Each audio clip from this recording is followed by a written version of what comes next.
There are still so many questions tonight about the preparedness and the response. And how did these fires even start in the first place?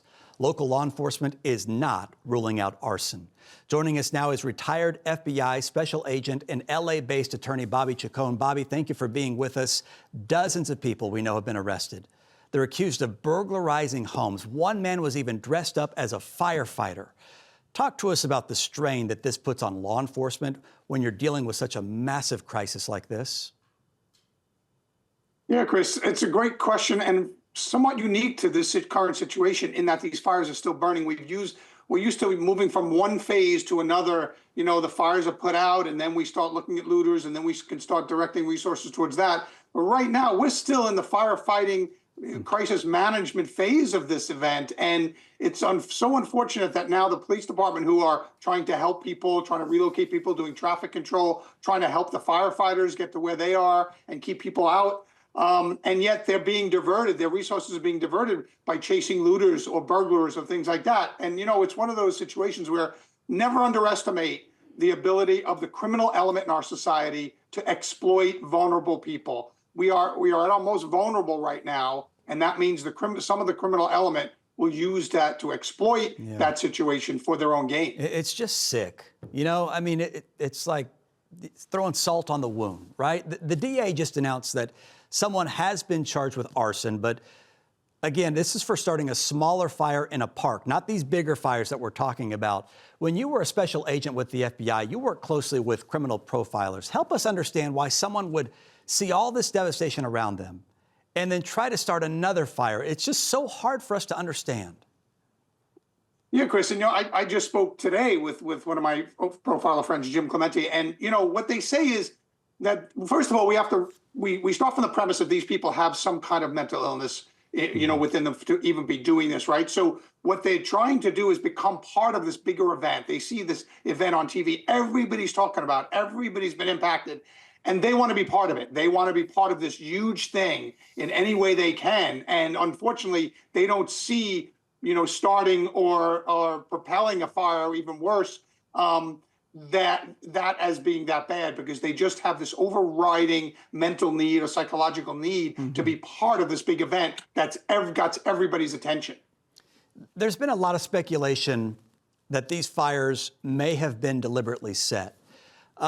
How hard is it to investigate arson when your crime scene is literally thousands upon thousands of square miles?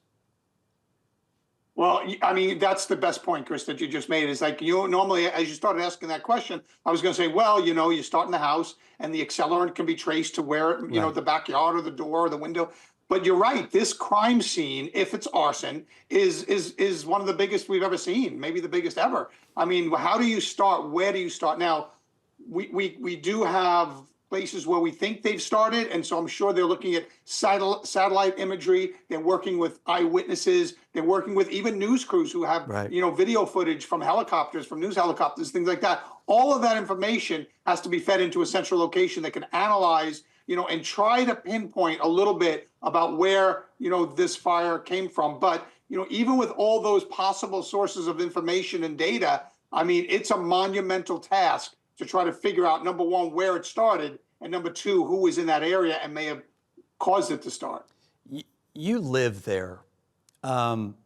Give us some perspective on how people are doing. We heard from that resident saying that, you know, he's concerned because he's trying to figure out where to live next, and the rental properties are going sky high, and he calls it gouging.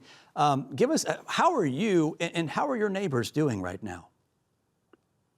Well, I'm okay. I'm at my home in Palm Springs, which is about 120 miles east of LA. But I do own a rental property in LA, close to the airport. And so I understand what they're talking about. And I talked to our tenant yesterday and assured them that everything's okay. But I also talked to our good friend Andrea, who lost her entire house in the Pacific Palisades, and my other friend Monica, who lost her mobile home overlooking the Pacific. And they're hurting. And we actually packed up half my wife's clothes from her closet and sent them in for Andrea. She's now relocated to friends down in Orange County. But people are displaced.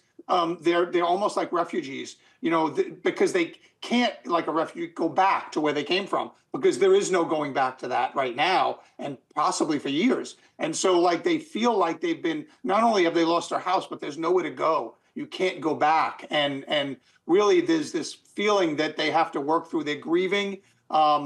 And it's a really odd, very unique feeling that I've been through 9/11. I've been through a lot of mass casualty incidents myself, but this one's different, where entire cities, and I mean, these neighborhoods is the size of some small towns, and I mean, it's devastating, the destruction, that there's no going back. These neighborhoods have been literally wiped off the map, and these people are dealing with that in a very harsh way, and we're reaching out and we're doing everything we can to try to be comforting and try to give them everything they can, but sometimes you have to let them go through that grieving process. It's so hard to process. I mean, you see the images, but when you try and put yourself in their shoes, imagine, for those watching at home, you lose your house, you lose your kid's school, you lose the grocery store, where you do life. Everything's just gone.